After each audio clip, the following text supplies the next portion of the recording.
Business Management and Law of UTM, right? So it is my pleasure today to welcome all of you to this important academic session, as I would call it, which I must say on my behalf and on behalf of Mr. Fulena, this is a very important part of our continuing efforts, you know, to broaden your academic and your professional horizons, right? So as prospective graduates of the UTM LLM in Corporate and Insolvency Law, our MBA programs, and our students who are doing BSc Management with Law, right? So I believe you are all in one way or the other preparing, you know, to step in roles that would demand a depth of, you know, corporate and insolvency law knowledge and a clarity of judgment as well, right? So the opportunity, like today's opportunity, it will therefore play a vital role, you know, in shaping your journey as legal professionals, right? So today, this academic session, it has been designed to offer you, I would say, more than just theoretical knowledge on insolvency law. So far, I think as part of your program, you have had the opportunity to deepen your knowledge on insolvency law in Mauritius from both a practical and a theoretical approach. But today's session is going to focus on a subject of growing importance within the African business landscape, okay, what we call the insolvency regime under the OHADA law. So the OHADA law is the Organization for the Harmonization of Business Law in Africa, right? So just to take you to the background, so the OHADA law was created years back with the aim to harmonize business laws across its member state, to strengthen legal certainty and to foster economic growth. And today we can say that it proudly brings together 18 member states, mainly from West and Central Africa. So within this framework, the insolvency regime plays an instrumental role. So today's session is going to take you deeper into this critical area, and you will also have the opportunity, you know, to understand the intricacies of the subject.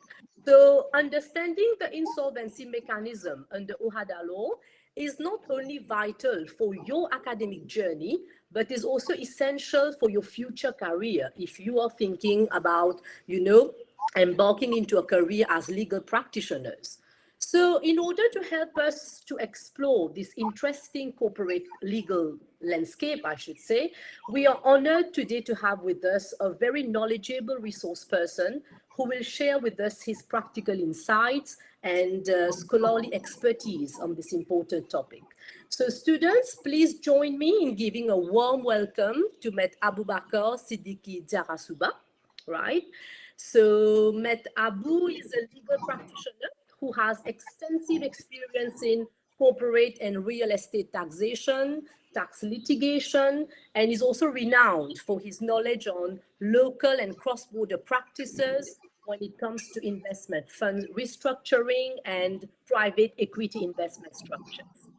I should say here that his academic journey is also very impressive because he has been awarded several master degrees in law, notably in the field of corporate law, business law, tax law, and he was also conferred his doctoral degree in tax law in 2015 by the University of Paris, Panthéon-Assas, France, right?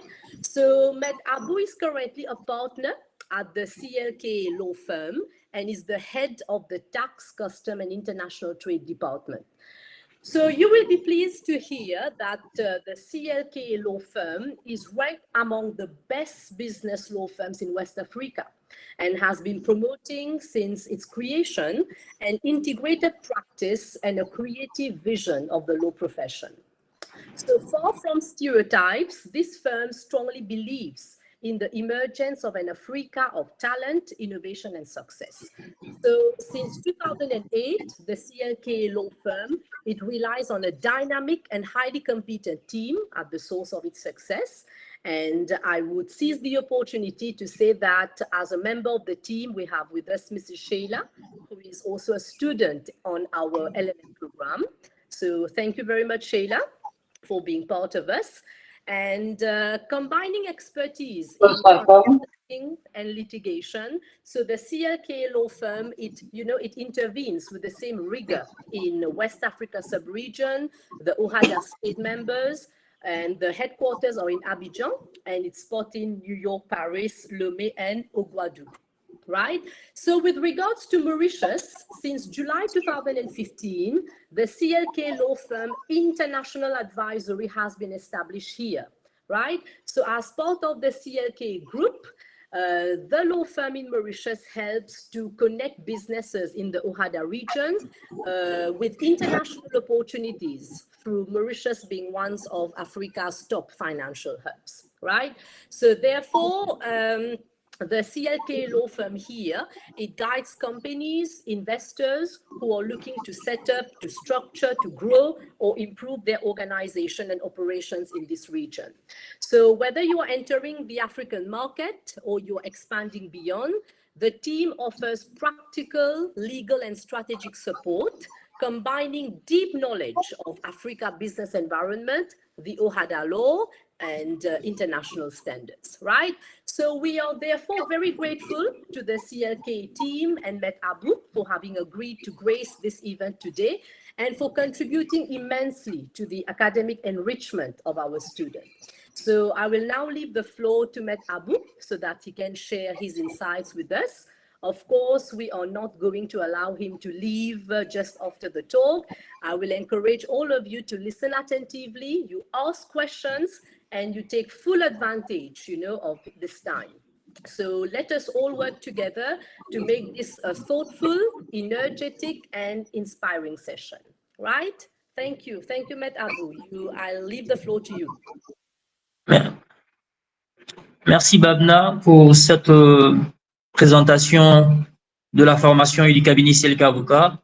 Et c'est un honneur pour ce cabinet CLK Avocat et moi-même, à titre personnel, d'intervenir ce matin auprès de cet auditoire distingué de juristes prometteurs, voire confirmés. Donc, c'est un échange, comme vous l'avez dit, et j'aimerais bien qu'il soit interactif.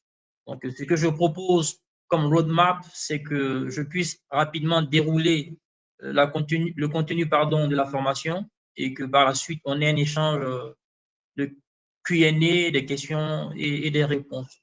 Donc, sur ce, je vais commencer. Alors, en préambule, ce que je vais dire, c'est juste pour mettre en évidence, s'il en était besoin encore, l'importance de la question. On sait bien que Maurice est une place financière et que beaucoup de fonds proviennent de Maurice et atterrissent, si je peux m'exprimer ainsi, dans la zone OHADA. Donc, vous pourrez avoir des institutions, des acteurs économiques mauriciens qui ont pu participer à des JV, à des opérations dans l'espace OHADA. Et la question, malheureusement, peut avoir à se poser puisque le débiteur peut être défaillant. Donc, c'est l'un des cas où la question d'être familiarisé avec le droit des procédures collectives OHADA se pose et présente un intérêt pour ce public mauricien. Bien entendu, ce n'est pas le seul intérêt. Voilà.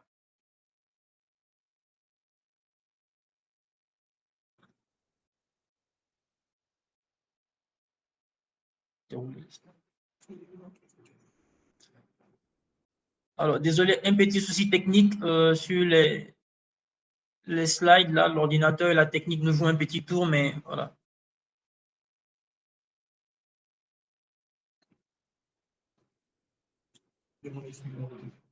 Est-ce que vous voyez mon écran? Oui, c'est bon, Abou. Yeah, it's good. Yes, thank you. Allez. Les collectifs. Favoriser une maîtrise des procédures, avoir quelques éléments assez concrets de connaissance des décisions jurisprudentielles et puis développer quelques réflexes de praticien. Alors, l'OHADA, Babna a essayé tout à l'heure de faire un résumé assez intéressant, mais je reviens là-dessus pour qu'on se comprenne encore mieux.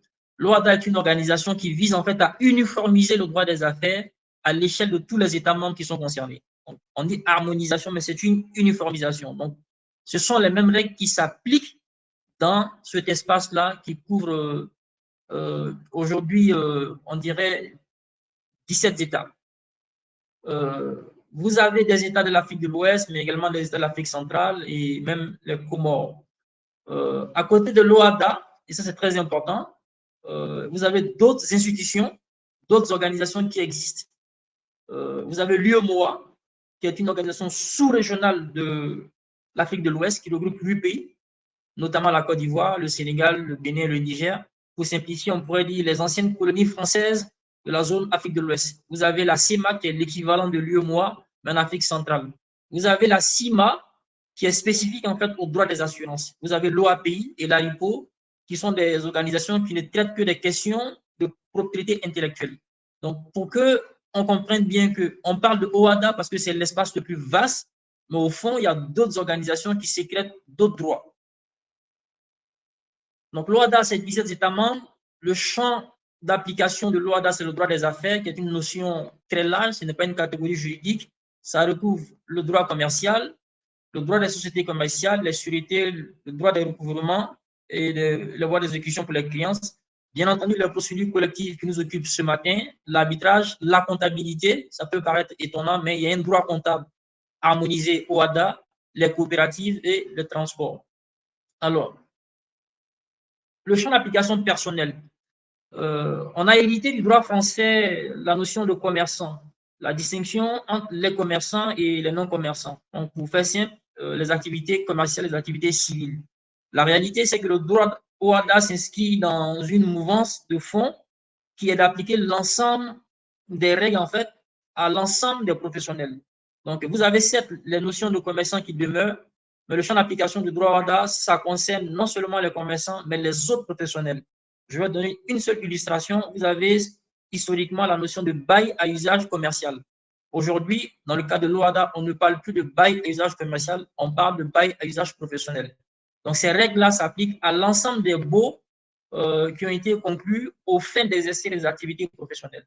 Donc, c'est une illustration de l'idée que le champ d'application n'est pas limité à la matière commerciale, par opposition à la culture française, où l'on a toujours cette distinction stricte entre les commerçants et les non-commerçants.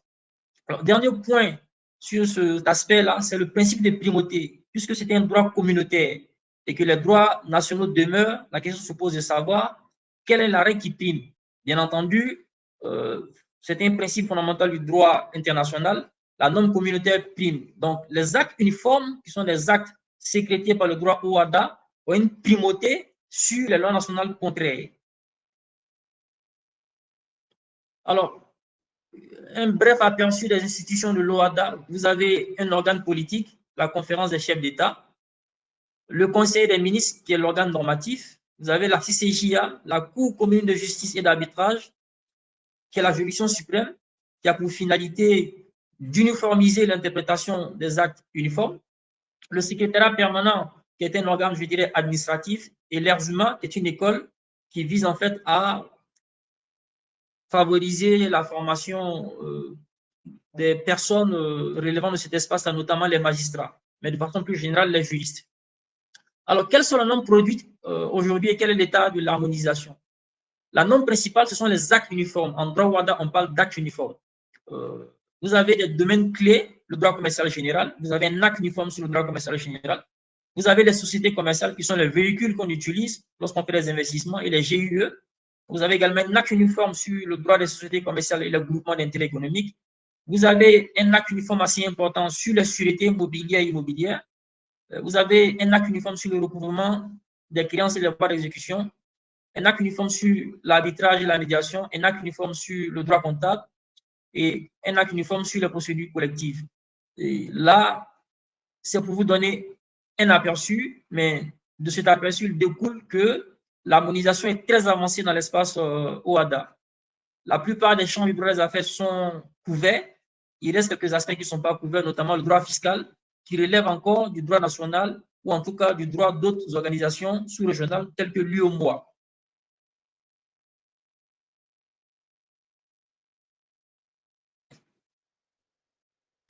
Alors, j'insiste sur cette slide-là. Vous verrez bien qu'on parle d'OADA, mais il y a d'autres organisations. Donc, vous avez un ensemble de règles qui s'appliquent en droit des affaires. Il est important de savoir quelle est la règle qui s'applique et comment s'y retrouver. Donc, vous avez un bloc OADA qui couvre les actes uniformes dont je viens de parler. Vous avez un bloc monétaire et financier qui est sécrété par le droit de l'UEMOA et de la CEMAC. Vous avez un bloc assurance qui relève du code CIMA. Vous avez un bloc propriété intellectuelle qui relève en fait de l'OAPI et de l'ARIPO. Et puis vous avez le droit interne qui est résiduel. Donc, le droit OADA s'inscrit dans ce cadre plus vaste. Ce qu'il est important de comprendre pour le praticien, c'est que lorsqu'il a une question, il doit savoir quelle est la norme qui s'applique. Et si c'est du droit communautaire, est-ce que c'est du droit OADA? Est-ce que c'est du droit de l'UEMOA? Donc, je vais donner un exemple concret. Si vous prenez une entreprise qui exerce l'activité de banque en droit ivoirien, elle a l'obligation d'être constituée sous forme de société anonyme. Ça, c'est ce que la réglementation de l'UEMOA prévoit. Mais cette société anonyme, dans son fonctionnement, sera régie en principe par les règles de l'OADA. Cette même société anonyme qui exerce l'activité bancaire, si elle veut protéger ses marques et ses brevets, cela ne relève pas du droit OADA, mais la protection de ses marques et ses brevets relève en fait du droit de l'OAPI. Si elle conclut un bail à usage commercial, ce bail relève du droit de l'OADA. Si elle fait l'objet d'une procédure collective, cette procédure collective-là sera soumise en partie aux règles de l'OADA et en partie aux règles spécifiques prévues par l'UEMOA. Donc, vous avez plusieurs couches de règles qui s'appliquent à une situation donnée et il est bon de savoir lorsqu'il y a une situation laquelle on applique. Donc, le réflexe qu'il faut développer, c'est de se dire c'est quoi la question, c'est quoi l'ensemble des règles qui s'appliquent et quels sont les aspects qui sont gouvernés par chaque bloc, de sorte à pouvoir mieux comprendre l'affaire en cause et pouvoir objectivement assister le client et apporter une solution, ou en tout cas résoudre la question de droit, même sur le plan académique. Donc, je parlais tantôt de la supranationalité et de la hiérarchie des normes. Vous avez un avis assez important qui a été rendu en 2001 par la Cour commune de justice et d'arbitrage, qui a clairement affirmé ce principe-là, qui résulte clairement du traité de Port-Louis. L'OADA est né en fait à Maurice, j'ai omis de le dire tout à l'heure, mais c'est une réalité. Donc, l'article 10 de ce traité-là prévoit clairement que les actes uniformes ont une portée dérogatoire et s'imposent à l'ensemble des États membres. Et il n'est pas besoin même de faire une transposition. Je fais un parallèle avec le droit de l'Union européenne. Lorsque vous avez des directives, ces directives font l'objet de transposition. Les actes uniformes sont semblables à ce qu'on appelle les règlements. Ils sont d'application directe, pas besoin de normes de transposition. Et ils ont un effet dérogatoire. C'est-à-dire que si une norme nationale est contraire, la norme nationale contraire est censée abroger et inapplicable. Vous avez un deuxième avis qui concerne un peu plus le sujet de ce jour-là. C'est un avis de 2015, lorsque la CCJ a été saisie dans sa fonction consultative pour se prononcer sur le projet en fait, de révision de l'acte uniforme sur la procédure collective qui date en fait de 1998. Donc, cet avis-là a été favorable dans l'ensemble pour que les États puissent l'adopter, bien entendu, avec quelques recommandations. Alors, on va rapidement dérouler les aspects suivants: le cadre général des procédures collectives, la conciliation, le règlement préventif, le redressement judiciaire, la liquidation des biens, et avoir une synthèse pratique et quelques éléments de comparaison du droit des procédures collectives, le droit mauricien de l'insolvabilité. Donc, l'effet général de l'acte uniforme sur la procédure collective qui date de 2015. Je le disais tantôt, le premier acte uniforme sur la procédure collective date de 1998. Donc, nous avons affaire à un acte en fait de deuxième génération. Qu'est-ce qu'il faut retenir en termes de philosophie? Progressivement, et cela s'inscrit dans une tendance de fond, on passe d'une logique où on privilégiait le remboursement des créances à une logique où l'on recherche plutôt à sauvegarder l'entreprise. Donc, maintenir l'entreprise en vie lorsque cela est nécessaire et donc ne pas favoriser simplement le sort des créanciers, parce que si l'on le fait, on peut aboutir à une situation où l'entreprise disparaît. Alors, rappelez-vous bien que historiquement, on parlait de banqueroute et cela vient d'un terme bancarota, le banc était rompu. Donc, le commerçant historiquement qui avait des difficultés était considéré comme de mauvaise foi, et comme ayant échoué. Donc, les procédures collectives avaient un caractère punitif. Et pour le punir, il fallait privilégier le désintéressement des créanciers. Ce désintéressement-là pouvait naturellement aboutir à la disparition de l'entreprise. Et historiquement, on a avancé dans la logique où on cherche à équilibrer les choses et les intérêts. Aujourd'hui, l'acte uniforme s'inscrit dans cette recherche d'équilibre-là. Rechercher à sauvegarder l'entreprise lorsque cela est possible, lorsque l'entreprise est viable. Donc, ne pas accorder une primauté aux intérêts des créanciers. Donc, une logique de sauvegarde plutôt que de faillite. Alors, un triple objectif inscrit dans l'article 1er, sauvegarder l'entreprise viable, c'est conditionné. Lorsque l'entreprise n'est pas viable, c'est un processus naturel. Il ne faut pas maintenir artificiellement dans l'écosystème économique des entreprises qui ne sont pas viables. Donc, sauvegarder l'entreprise à condition qu'elle soit viable. Appuyer le passif de manière organisée et puis préserver au mieux les emplois. Alors, troisième point, c'est un renforcement des mécanismes de prévention. Le texte invite vraiment, encourage une intervention précoce pour qu'on puisse détecter et traiter le plus tôt possible les difficultés. D'où l'adjonction d'une nouvelle procédure dans le droit WADA, qui est la procédure de la conciliation, qui s'est ajoutée à celle du règlement préventif, qui, règlement préventif, a été lui-même mieux encadré.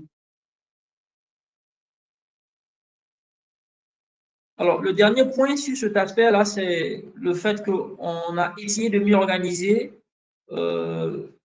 la contribution des acteurs au traitement de ces difficultés-là. Non seulement les juridictions, mais également les mandataires de justice, donc l'expert en règlement préventif et le syndic du redressement judiciaire ou de la liquidation judiciaire. Alors, le champ d'application personnel et territorial. Quels sont les débiteurs qui peuvent bénéficier de ces procédures-là? Historiquement, c'était les commerçants. Mais aujourd'hui, toutes les entreprises peuvent bénéficier de ces procédures-là. Ce n'est pas limité aux commerçants. Ça peut être un commerçant personne physique, une société commerciale, ça peut être un non-commerçant, même un avocat, un artisan. Voilà. Ceux qui sont exclus, ce sont les personnes morales de droit public. Ce qui est normal parce que se trouve en cause l'intérêt général. Le critère territorial le plus important, c'est que le siège social ou le principal établissement du débiteur soit situé dans un État partie à l'OHADA. J'en donne pour preuve une illustration jurisprudentielle assez importante qui concerne une société de renom en Afrique qui a disparu, la société Air Afrique, qui était une société dans le domaine en fait de l'aviation et qui a connu des difficultés. Et lorsque des personnes ont essayé de faire appliquer les règles des procédures collectives prévues par le droit WADA à cette entité-là, certains plaideurs ont pensé que cela n'était pas applicable pour différentes raisons, parce que les États partis à la création de la société Air Afrique étaient des personnes de droit public, mais le raisonnement du juge communautaire était limpide, c'est simplement de caractériser le fait que c'était une société de droit privé et qu'elle avait son principal établissement dans un État membre de l'OHADA, notamment à Abidjan, et à partir de là, cette société Air Afrique-là a été soumise à l'une des procédures collectives prévues par l'acte uniforme. Donc, ce qui est important, c'est est-ce que vous êtes une personne de droit privé, dans son cas, et est-ce que cette personne de droit privé a son siège social ou le lieu de son principal établissement dans un État partie de l'espace OHADA. Une fois que ces conditions sont réunies, le débiteur peut bénéficier de cette procédure, mais il peut également y être soumis contre son gré. Alors, la notion centrale de ces procédures, c'est la notion de cessation de paiement. Alors, la définition légale est donnée. Est en cessation de paiement, le débiteur qui est dans l'impossibilité de faire face à son passif exigible avec son actif disponible. Ça, c'est la définition juridique. Alors, vous avez deux grands blocs, l'actif disponible et le passif exigible. C'est une définition juridique, même si elle entretient des liens avec des notions financières et des notions comptables. Il faut entendre par actif disponible la trésorerie, donc la banque, la caisse, et puis les placements qui sont immédiatement mobilisables. L'idée derrière, c'est la liquidité. Il faut y ajouter les concours bancaires lorsqu'ils ont été confirmés et qui sont utilisables. Le passif exigible, là, ce sont les dettes échues, peu importe la nature. Ça peut être des dettes fiscales, ça peut être des dettes nées de relations entre des acteurs, des sujets de droit privé. Donc, peu importe la nature de la dette, le caractère, c'est l'exigibilité et le critère, c'est l'échéance. Donc, une fois que la dette est échue, elle fait partie du passif exigible, peu importe sa nature. Du côté de l'actif disponible, je l'ai vu, on l'a vu tout à l'heure, c'est la trésorerie. Ça ne recouvre pas ce qu'on appelle en comptabilité la notion d'actif circulant. Vous avez une notion comptable qu'on appelle le working capital.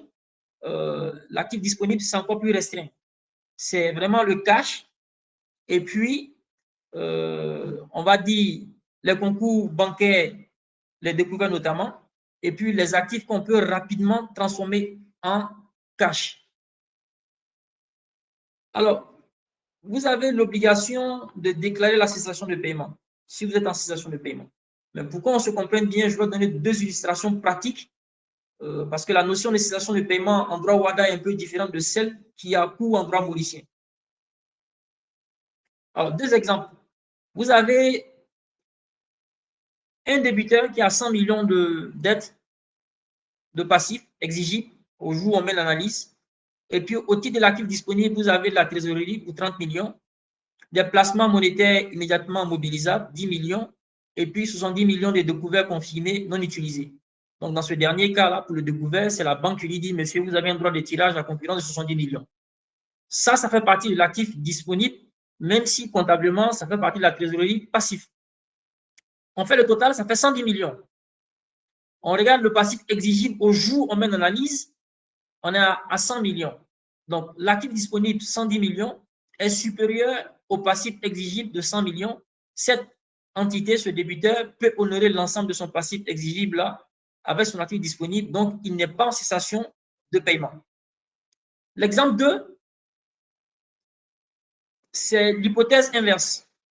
On va prendre un débiteur qui a un passif exigible au jour où on met l'analyse, en fait, 300 millions.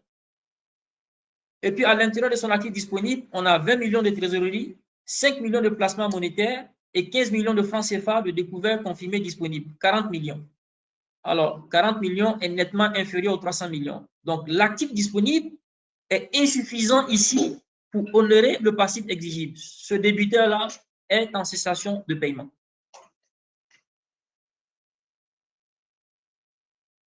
Et en fonction de cette notion-là, vous avez ces 4 procédures. La conciliation, qui est une procédure préventive, amiable, contractuelle et confidentielle. Il n'y a pas de publicité et c'est avant la cessation de paiement. Le règlement préventif, qui est une procédure collective, préventive judiciaire, nécessairement, destinée également à éviter la cessation de paiement par le biais d'un concordat. Vous avez la procédure historique de traitement, qui est le redressement judiciaire, qui vise en fait à redresser l'entreprise et à désintéresser les créanciers alors que la société est en cessation de paiement. Donc, on voit bien là que c'est un continuum. Dans les deux premières procédures, il n'y a pas encore de cessation de paiement. Dans la troisième, il y a cessation de paiement, mais l'entreprise est viable. Donc, on va la redresser et désintéresser les créanciers de manière organisée. La liquidation des biens, ça rappelle la mort. Tout est appelé à disparaître, même les entreprises également.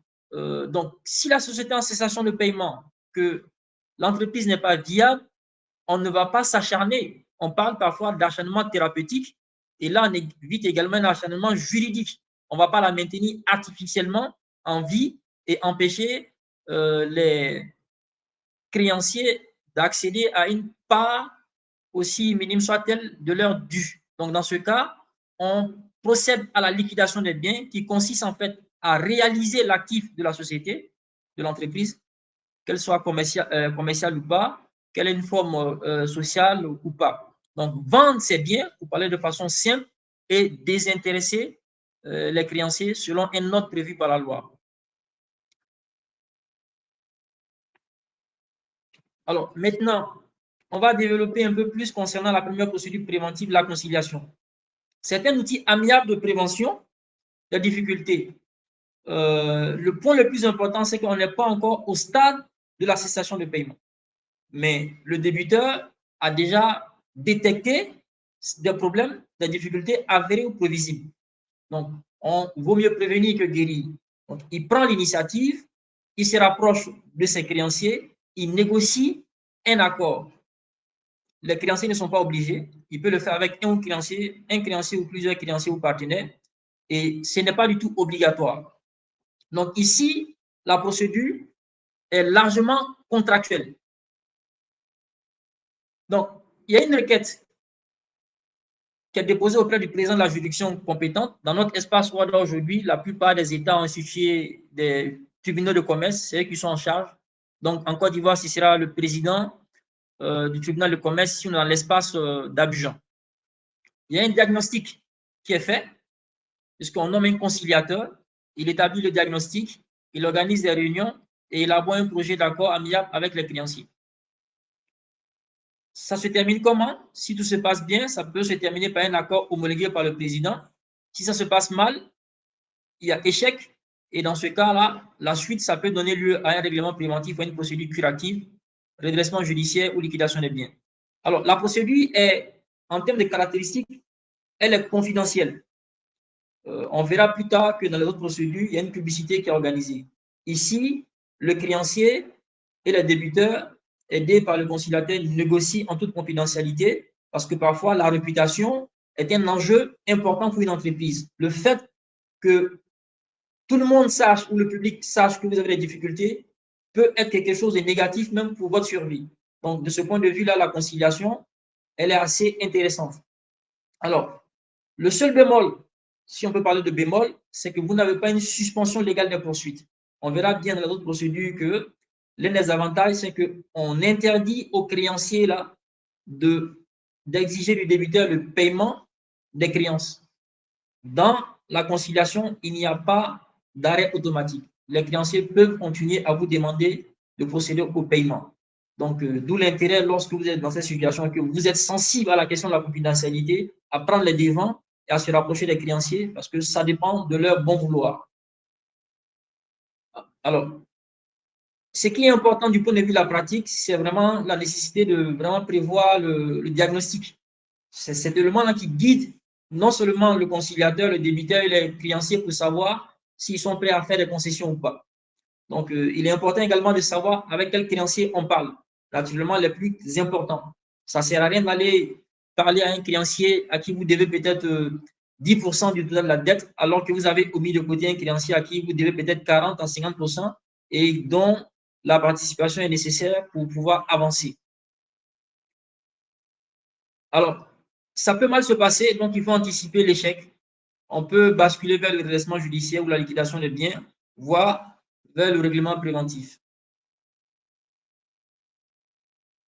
La deuxième procédure préventive, c'est le règlement préventif qui a en commun avec la conciliation le fait que l'entité n'est pas encore en cessation de paiement. Mais les difficultés sont là, elles sont réelles. Tout à l'heure, les difficultés pouvaient être prévisibles, là, elles sont réelles. On n'est pas encore en cessation de paiement. Ici également, le débiteur, seul ou avec des créanciers, dépose une requête auprès de la juridiction compétente. Le plus important, et ça c'est très très important, c'est avec un ensemble de pièces. La requête doit être assortie d'un ensemble de pièces. La pièce la plus importante, c'est le projet de concordat, qui est un accord entre les créanciers et le débiteur pour savoir les mesures qui vont être prises pour redresser la barre. Donc, ça peut être des délais accordés, des remises de dettes ou tout autre moyen, des financements nouveaux. Donc, la pièce centrale, c'est le projet de concordat. Et là, avec la réforme de 2015, la requête doit être assortie du projet de concordat. Parce qu'antérieurement, ce document était produit plus tard et la procédure pouvait tarder et le règlement préventif qui devait être une solution rapide pour trouver une issue favorable aux créanciers et aux débiteurs s'éternisait. Donc, le législateur OHADA a exigé maintenant la production de ce projet de concordat au moment où on soumet la requête. Alors, en termes de choix stratégique, pour un débiteur qui a des difficultés, qui est sensible à la confidentialité, il est préférable qu'il aille vers la conciliation. Si ce n'est pas le cas et qu'il sait qu'il a besoin d'avoir une suspension des poursuites, il est préférable pour lui d'aller vers le règlement préventif. Parce que dans ce cas, au moins, une fois que la décision est prise, il y a une suspension des poursuites qui s'impose à l'ensemble des créanciers antérieurement à la saisine de la juridiction compétente.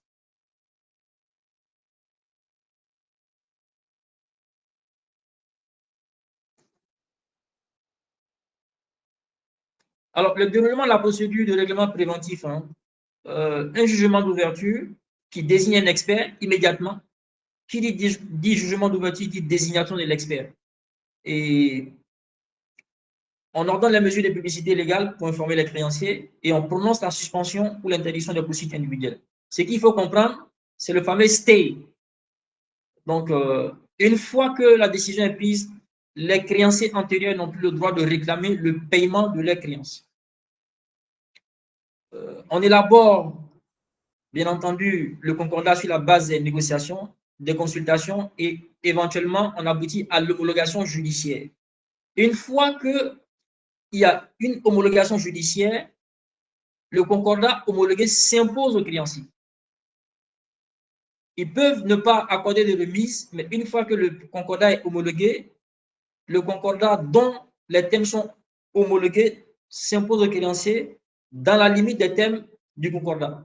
Donc, un créancier n'est pas obligé, mais une fois qu'on a homologué le concordat, c'est fini. Ça s'impose à lui.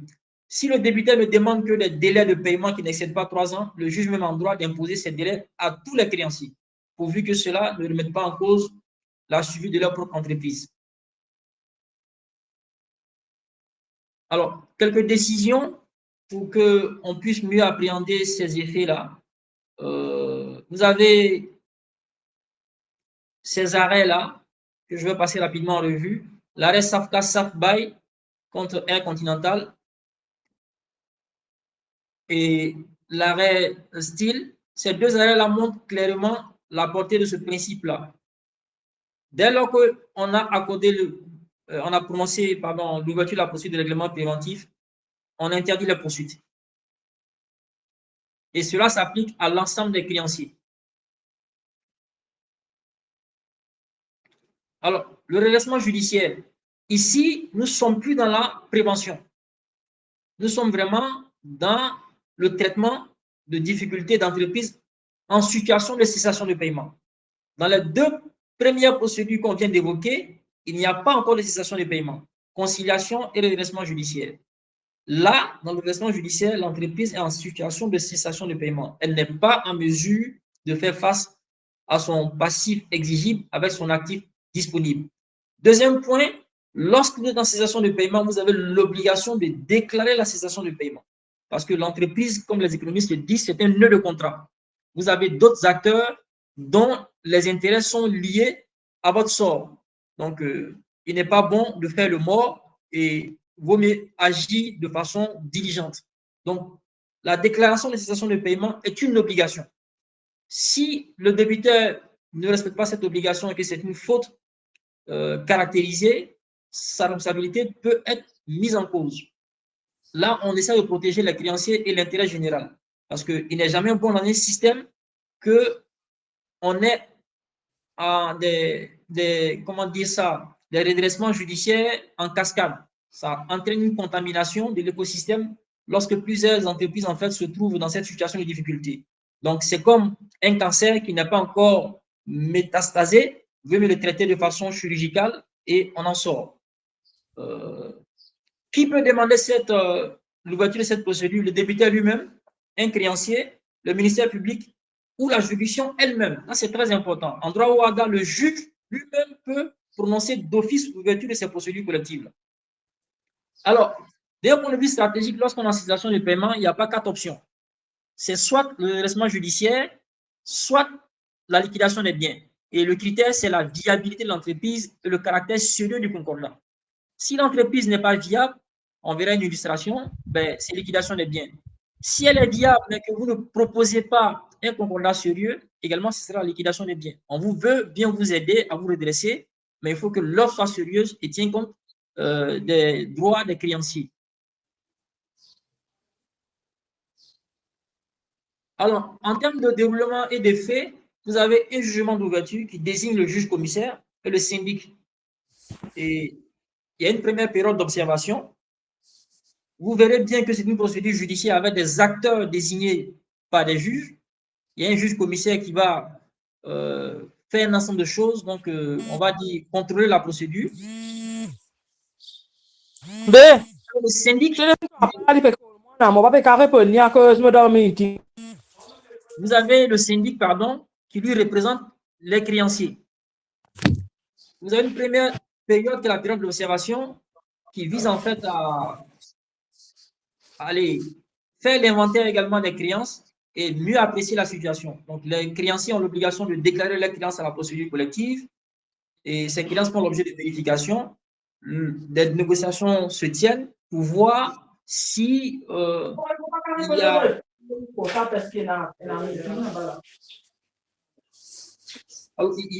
Désolé, il y a des échos, hein, donc je dis maintenant. Donc, je disais que pendant le déroulement de la procédure, on essaie de savoir c'est quoi réellement les dettes. Donc, les créanciers doivent déclarer leurs créances. On les vérifie, on les contrôle. Et on essaie de voir également quel est le plan pour redresser. Donc, est-ce qu'on peut redresser avec la même équipe? On poursuit. La concession totale ou partielle. Donc, d'autres repreneurs qui vont remplacer les dirigeants. Vous avez ensuite un jugement qui va arrêter ou qui va refuser le plan. Donc, si le plan est adopté, le concordat est adopté, le concordat de redressement judiciaire. Si c'est refusé, il y a de fortes chances que, allez, on se dirige vers une liquidation. Je dis de fortes chances, au fond, c'est la seule issue. Si on refuse le plan, on liquide. Donc, on passe du redressement judiciaire à la liquidation des biens. En termes d'effet principal, c'est qu'une fois qu'on ouvre cette procédure, ici, le débiteur bénéficie d'un répit. L'ensemble des créanciers, sauf exception, ont l'obligation de suspendre le recouvrement de leurs créances.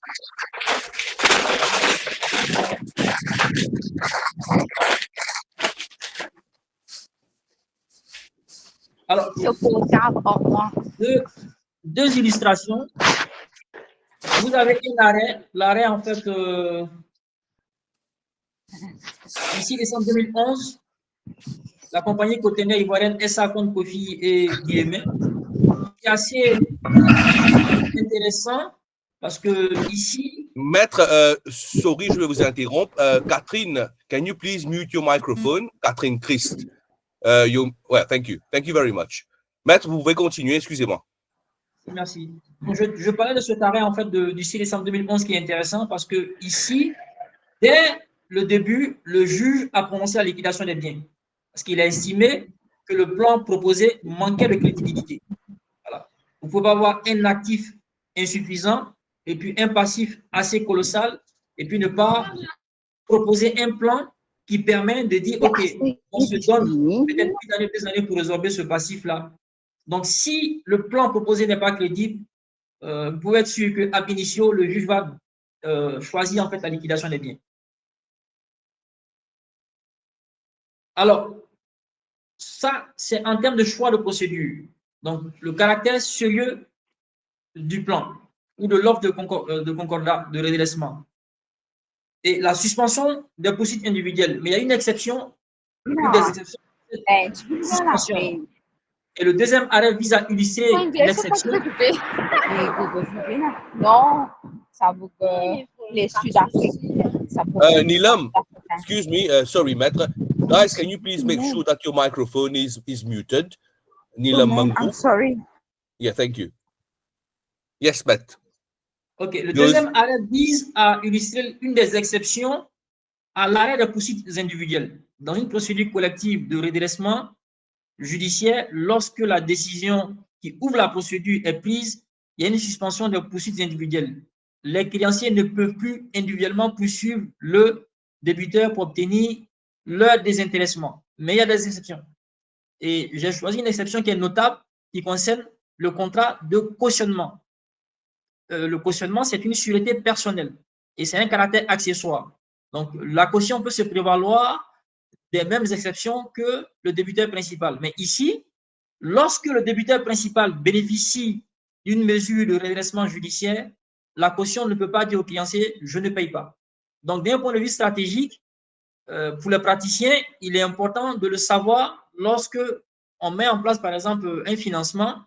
Il est bon d'avoir à côté du débiteur une caution parce qu'en cas de difficulté, la caution, elle, on peut toujours la poursuivre même s'il y a une suspension contre le débiteur principal. Voilà. La liquidation des biens, c'est la phase, je dirais, de la mort qui consiste à accompagner l'entreprise mourante parce qu'elle ne peut pas la redresser. Donc, à vendre les actifs, on parle de réaliser l'actif pour désintéresser les créanciers sur une procédure, en fait, dite procédure de distribution. Alors, l'arrêt que je donne ici, Socalib, est un arrêt intéressant parce que la procédure a été ouverte sur la base, en fait, d'une autosaisine. Ce n'est pas les créanciers qui ont demandé, c'est le juge lui-même qui a, d'office, ouvert cette procédure-là.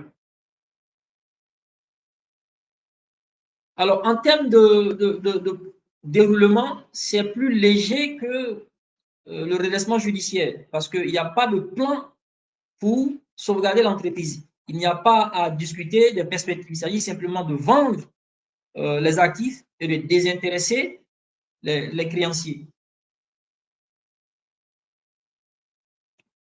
Alors, en termes de synthèse stratégique, comment choisir la procédure qui est la plus adaptée? Donc, en fonction de la gravité de la situation financière, les urgences des besoins, les structures et concentration de l'endettement, voilà quelques critères que l'on prend en compte. Et que vaut l'entreprise lorsqu'on s'arrête aujourd'hui? Que vaut l'entreprise si on la liquide? Donc, la valeur de l'entreprise est un facteur assez important qu'il faut avoir à l'esprit.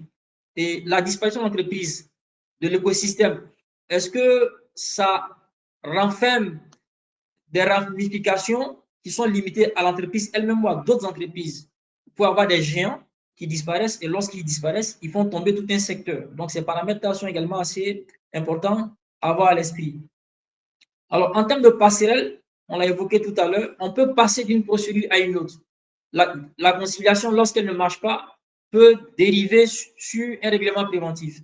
Le règlement préventif lui-même, il peut être refusé, être accordé, mais ne peut être suffisant. Il va déboucher sur un redressement judiciaire.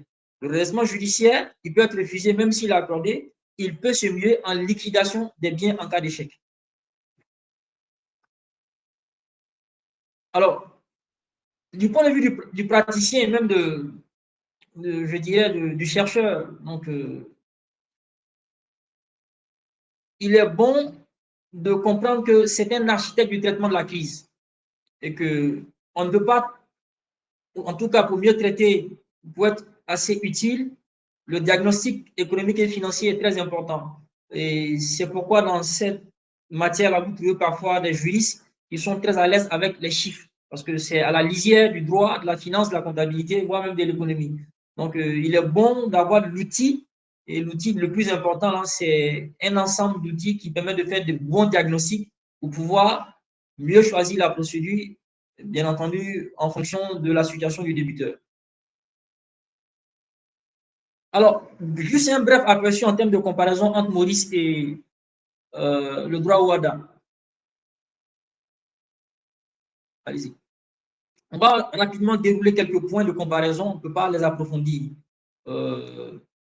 Allez-y. En termes de philosophie générale, vous avez le triptyque en droit OHADA, sauvegarder l'entreprise, appuyer le passif, préserver l'emploi. En droit mauricien, je me réfère à l'Insolvency Act de 2009, au Company Act de 2001 également. L'objectif me semble être de maximiser le retour pour les créanciers et dans le cadre de la voluntary administration, favoriser la sauvegarde, le rescue, la société lorsque possible. Donc, on peut dire qu'il y a une convergence.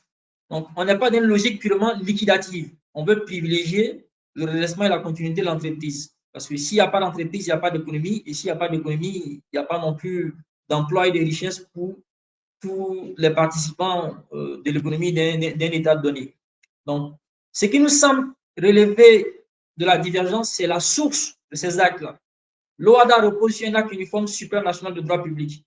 À Maurice, ça demeure du droit national qui est d'inspiration anglo-saxonne, donc la common law et la pratique britannique.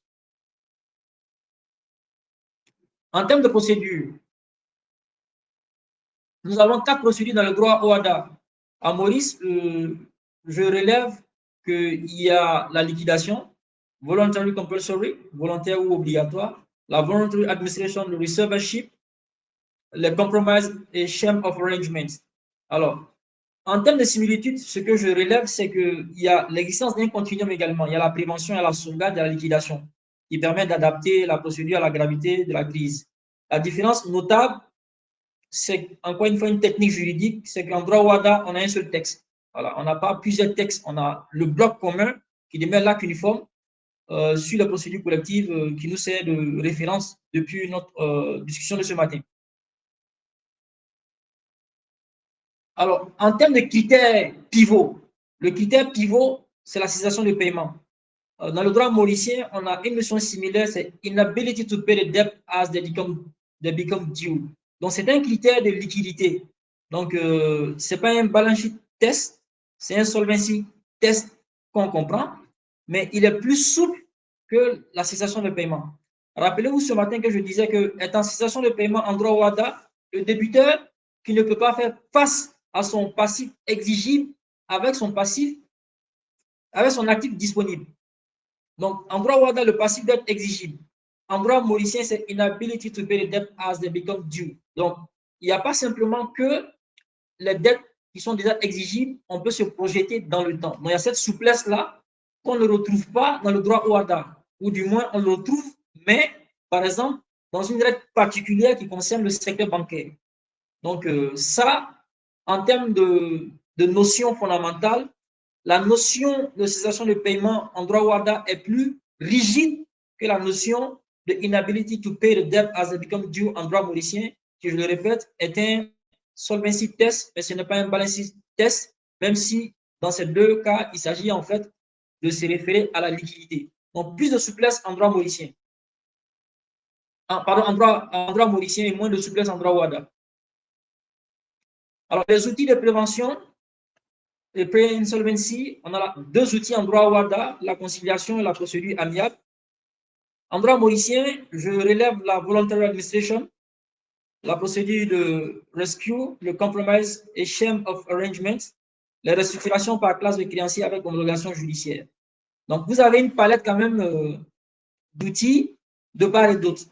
En termes de différence, je dirais que les procédures en droit WADA sont très judiciarisées et font appel à l'intervention d'un mandataire judiciaire qui peut être un syndic ou l'expert en règlement préventif, bien entendu toujours sous le contrôle en fait de la juridiction qui a ouvert la procédure. En Maurice, ce que je relève, c'est qu'il y a une dimension contractuelle plus importante. Alors, la place du débiteur et des organes sociaux. En droit OHADA, quand vous prenez la conciliation du règlement préventif, le débiteur reste en principe en possession de son entreprise, il continue à l'administrer même s'il y a une surveillance du conciliateur de l'expert. En redressement judiciaire, là, on bascule vers un rôle central du juge commissaire. Il peut avoir un dessaisissement total du débiteur ou bien une assistance du débiteur par le syndic. À Maurice, lorsqu'on prend la voluntary administration, il y a quand même une suspension des pouvoirs des directors au profit de l'administrateur. Dans un schéma of arrangement, le board reste en place, mais encadré par le plan homologué. Donc, il y a une similitude, il y a un encadrement des pouvoirs des dirigeants en situation de crise, c'est normal puisque ça ne va pas bien. Donc, il faut préserver les intérêts des autres. Mais le modèle OHADA est plus judiciaire, je vais dire judge-driven, dans un anglicisme.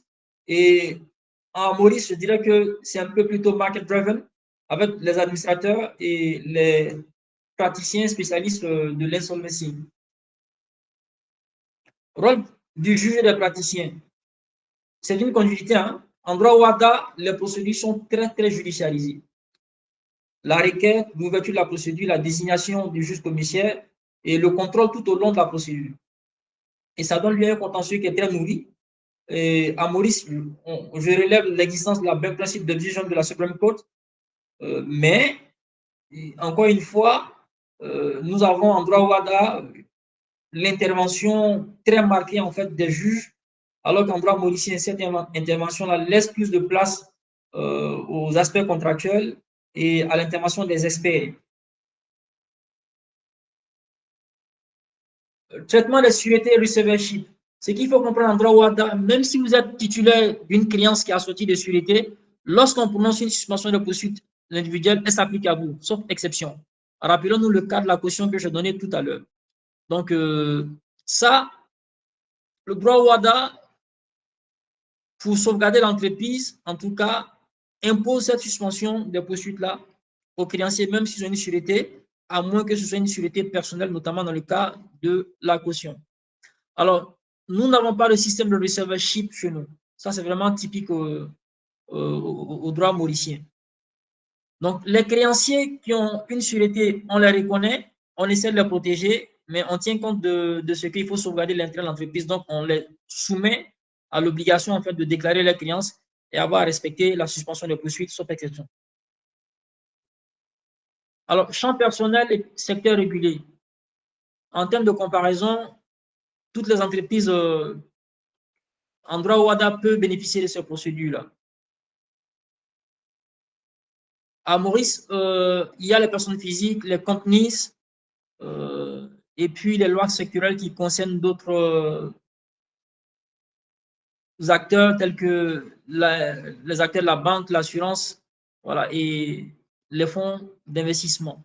Donc, ici encore, le champ est assez large. Hein, voilà. On n'est plus dans l'approche historique où toutes ces procédures-là étaient plutôt concentrées vers les commerçants, si je me réfère au droit OHADA. Alors, la dimension transfrontalière, il y a quelques dispositions de l'acte uniforme qui traitent des questions des procédures collectives internationales, mais il n'y en a pas suffisamment. C'est très compliqué, il faut le reconnaître. Il n'y en a pas non plus beaucoup. Il y a la société Elivoire dont je parlais parce que c'était une procédure qui concernait une entité qui avait des actifs dans différents pays, dans l'espace WADA et des États membres qui n'étaient même pas dans l'espace WADA, pardon, des actionnaires, pardon.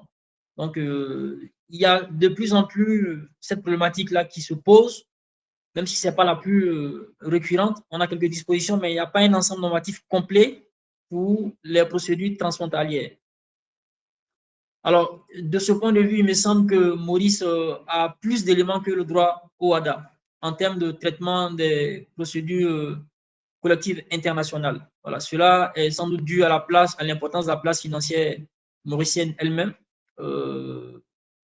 par rapport au droit WADA qui n'a pas encore le centre financier reconnu aussi important que Maurice.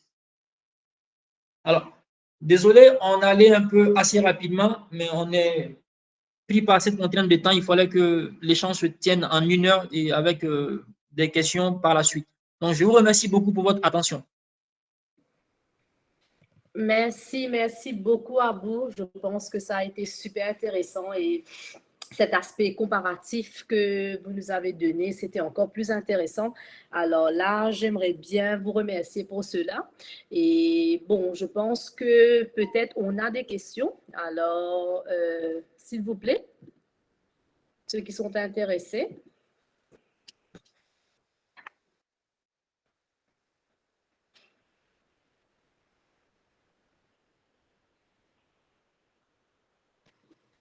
Questions, please? Anybody?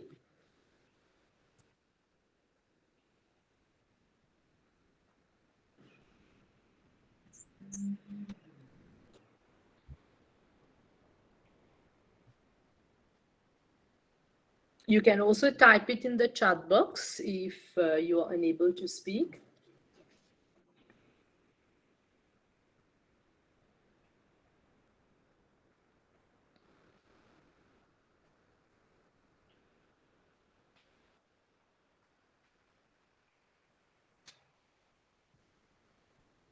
Non, je ne pense pas qu'on a des questions à vous.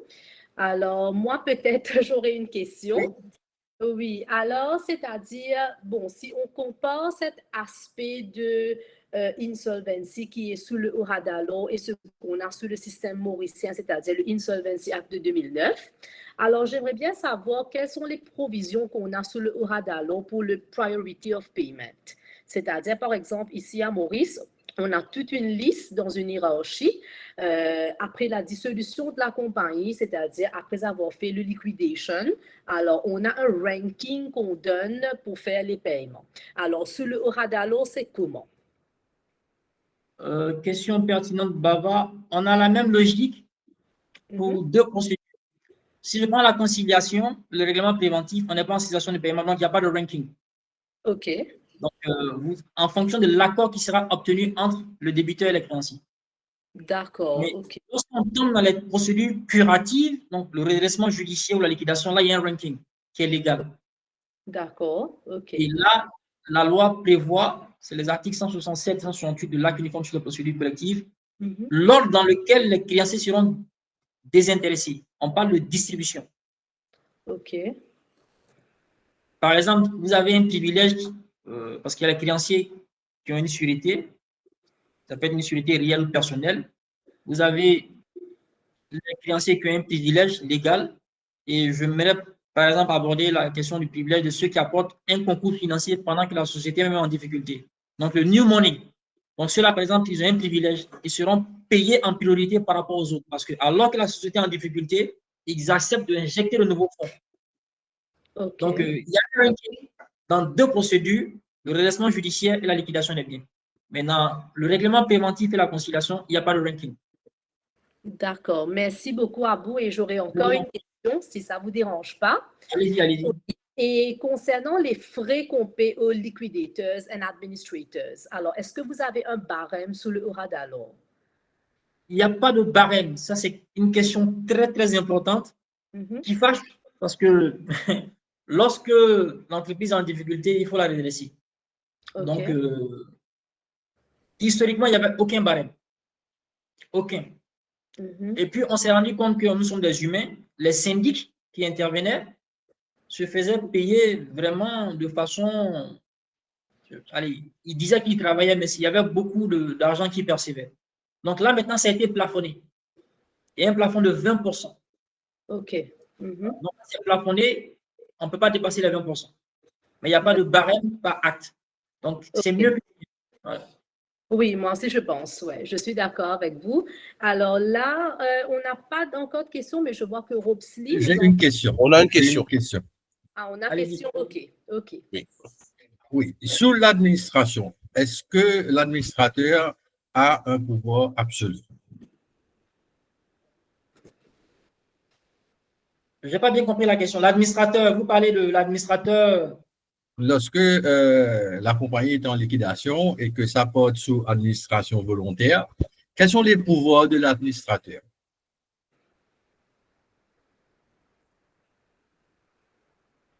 Vous pouvez répéter la question, s'il vous plaît?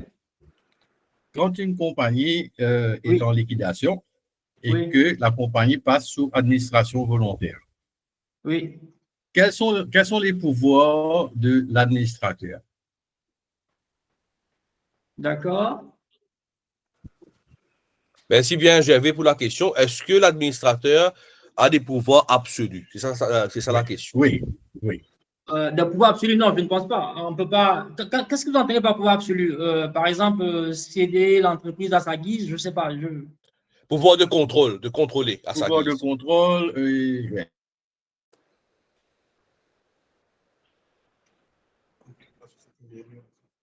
Oui, je pense qu'il y a un pouvoir de contrôle, mais qui ne peut pas être absolu. Parce que quand vous dites absolu, y a-t-il quelqu'un qui investit d'un pouvoir absolu dans l'absolu? Ce n'est pas possible.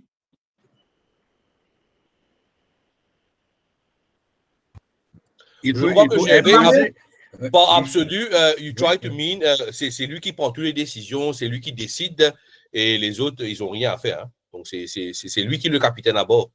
Exactement. Alors, là, vous parlez de quoi? De la voluntary administration? Exactement.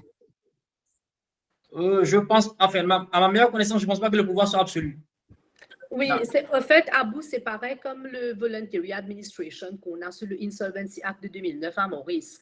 Alors, on a bien précisé que quels seront les, the powers, the duties of the administrator. Mais bien sûr, à Maurice aussi, ce n'est pas absolu.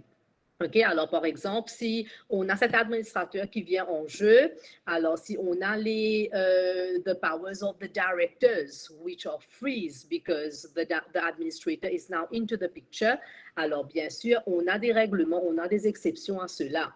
Mais je pense que peut-être sous le OHADA law aussi, c'est la même chose, c'est-à-dire, they do have a right, mais it is limited, c'est pas absolu. Je prends par exemple, si vous prenez la conciliation et le règlement préventif, le conciliateur n'aura pas un pouvoir. Il est là simplement pour arranger les choses. Donc, il n'a même pas un pouvoir de décision. Il rapproche. Ça s'arrête à ça. Vous prenez le règlement préventif, il y a un expert en règlement préventif.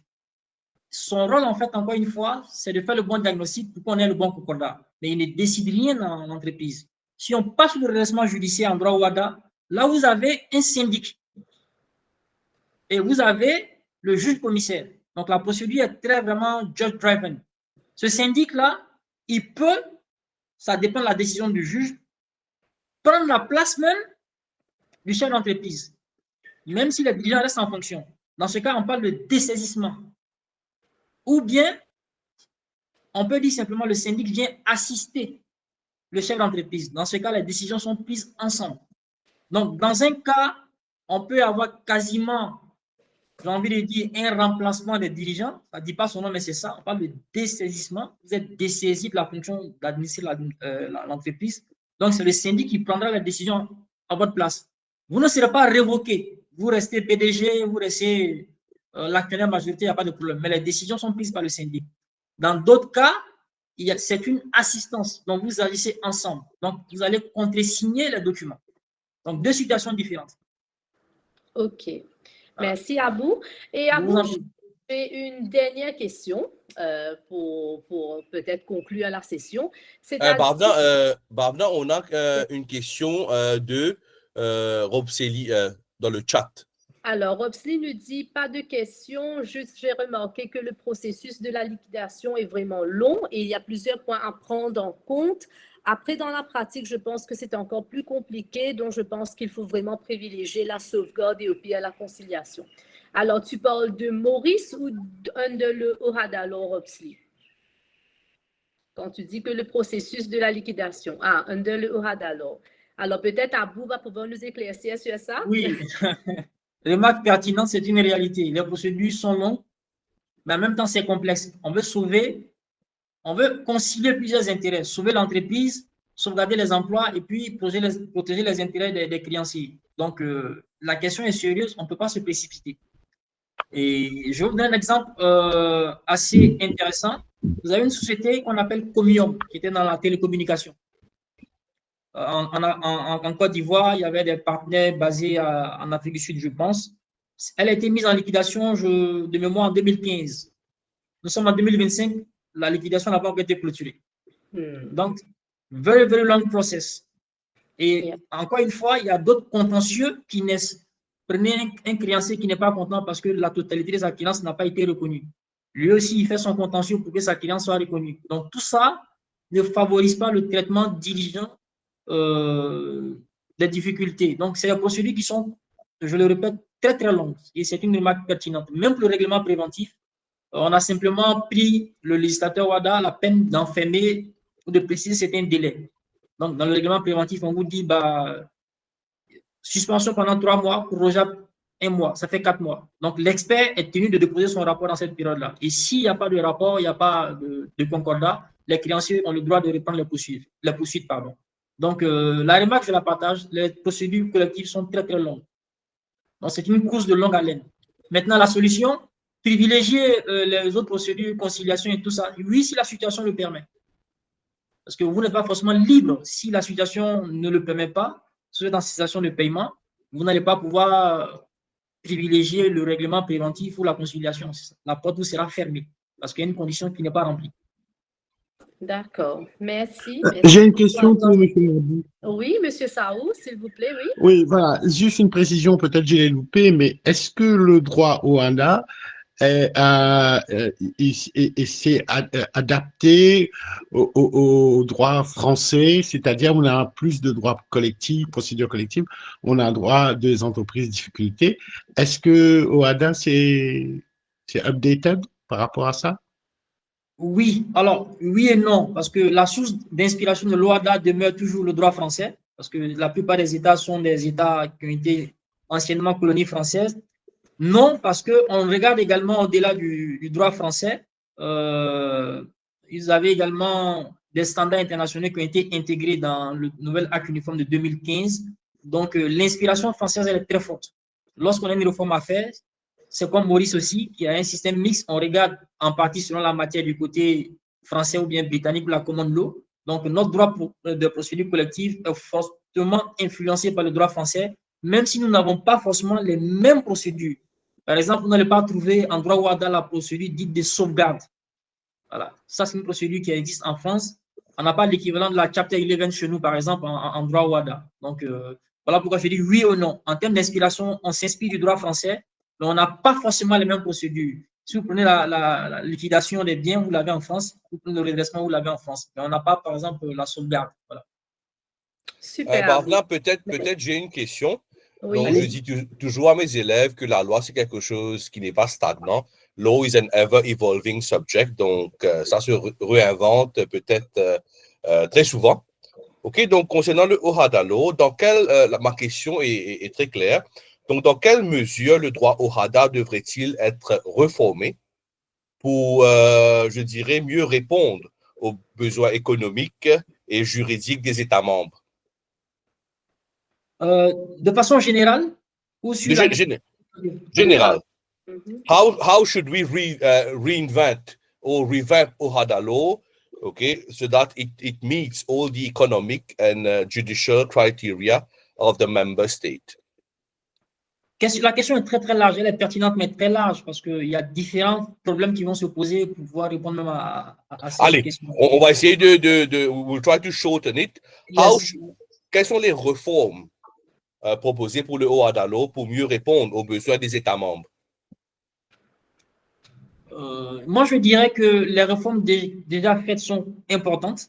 Parfois, c'est la mise en œuvre qui peut tarder. Voilà. Ça, c'est une question vraiment très importante. Je vous donne un exemple concret. On est censé avoir un registre de commerce électronique parce qu'on a l'aide électronique pour que ça aille vite. Le texte est là, il est adopté à l'échelle des différents États membres, mais ce n'est pas encore appliqué. Donc, il y a l'application même effective des actes uniformes actuellement déjà adoptés. Il y a des actes uniformes qui sont bien appliqués, il n'y a pas de problème. Et puis, il y a des actes uniformes qui sont adoptés, mais pas appliqués. Donc, ce n'est pas effectif. Le texte est là, c'est dans la lettre, c'est écrit noir sur blanc, mais ce n'est pas appliqué. Donc, il y a rendre même effectif ce qui a été déjà adopté. Maintenant, en termes de réforme à mener, moi, il y a une question qui me paraît assez importante, parce que l'OHADA ne s'occupe pas de la fiscalité pour l'instant. J'ai du mal à comprendre qu'on puisse harmoniser le droit des affaires sans la fiscalité. Mais puisque ça touche à des questions de souveraineté, à 17, c'est plus difficile de trouver des règles communes. Mais je pense que c'est quelque chose qu'on doit intégrer, parce que si on n'a pas les aspects fiscaux pris en compte lorsqu'on adopte ces réformes-là, ces réformes peuvent rester lettres mortes. Vous avez parfois beaucoup de dispositions de l'OHADA qui viennent, et c'est chaque État qui, à son rythme, décide d'adopter les règles fiscales qui vont avec. Donc, je vous donne un exemple concret. Vous venez en Côte d'Ivoire, la SAS existe, mais il y a beaucoup de sociétés qui n'utilisent pas la SAS parce que le régime fiscal n'est pas encore bien fixé. L'OHADA a simplement prévu le véhicule du point de vue du corporate law, mais puisqu'il n'est pas en charge encore du taxe, c'est chaque État. Donc, beaucoup d'investisseurs arrivent, je veux mettre en place une SAS, ça ressemble à la SA, mais quand vous commencez à leur dire, bon, on a des règles précises pour la SA, mais ce n'est pas analogique qu'on va appliquer ça à la SAS, ils vont vous dire, non, nous, on veut vraiment quelque chose de précis. Bon, quand c'est nécessaire, on demande un ruling. Donc, pour moi, il faut que l'OHADA soit en charge même de la question fiscale. Parce qu'on ne peut pas faire le droit des affaires sans la fiscalité. Il ne faut pas simplement dire, voici les règles juridiques, et puis chaque État décide fiscalement. Mais puisque décider fiscalement, ça nécessite en général l'unanimité, c'est des questions qui sont plus complètes. Donc, la solution, on fait le juridique au niveau de l'OHADA, et puis pour le fiscal, on met ça de côté. Il y a un autre droit qui est assez important, le droit du travail. Là, il y a une réforme qui est déjà quasiment en cours, pour que également il y ait des règles similaires du point de vue du droit du travail. Ce n'est pas possible qu'on ait un véhicule, on a les mêmes règles pour les entreprises, pour les sociétés, mais les employés le droit du travail varie d'un pays à un autre, alors qu'on est censé être un espace économique et juridique uniformisé. Donc, il y a cette part de... Maître Abou, ça aurait été bien de parler un peu des droits du travail parce qu'on a presque une trentaine d'élèves qui font le module le droit du travail. Donc, ça aurait été bien pour parler un peu des trucs innovateurs que le OANALO a emmené. Qu'est-ce qu'il faut changer? Qu'est-ce qu'on doit réinventer? Oui, mais je dirais que ce n'est que partie remise parce que nous, on reste disponible pour entretenir tous ceux qui veulent nous écouter. Donc, on pourrait en reparler, mais le choix est d'aborder la question de procédure collective. Mais comme je l'ai dit, nous, on est là à vos côtés pour un engagement permanent. Et on le dit en toute modestie, on veut contribuer à vulgariser ce droit-là parce qu'il est important, non seulement pour nos États, mais même pour la place mauricienne et pour les juristes mauriciens également, qui vont interagir avec ces entreprises qui sont un peu partout en Afrique aujourd'hui. Donc, le droit du travail, il y a un projet en cours. Même le droit des obligations également. Parce qu'on a encore le code civil qui s'applique chez nous, le code napoléonien. Mais ce code civil lui-même a été réformé en France plusieurs fois, notamment en 2016. Donc, on n'a pas forcément les mêmes règles. Donc, il est bon qu'on ait aujourd'hui un code commun qui régit les règles concernant le droit des obligations. Parce que sinon, on a encore des règles éparses. Donc, ça fait que l'uniformisation qu'on souhaite, on y va, mais un peu plus lentement. Donc, pour résumer, il y a déjà l'application effective des actes uniformes déjà édictés. Et puis, il y a des axes, en fait, je dirais, d'approfondissement, d'intégration dans le champ de l'harmonisation, notamment la fiscalité, le droit du travail, le droit des obligations. D'accord. Merci, merci. Je vous en prie. Alors, merci bien. Ça, oui, ça a été vraiment très utile pour tout le monde ici présent parce que d'une façon ou l'autre, on est tous en train de gérer des choses qui sont vraiment concernées avec tout ce qu'on a parlé aujourd'hui.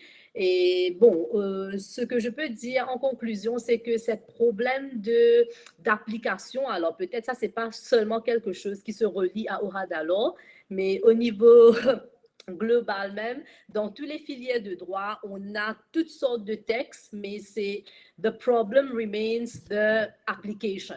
Yeah? The application mechanism that we are using, are they efficient or not?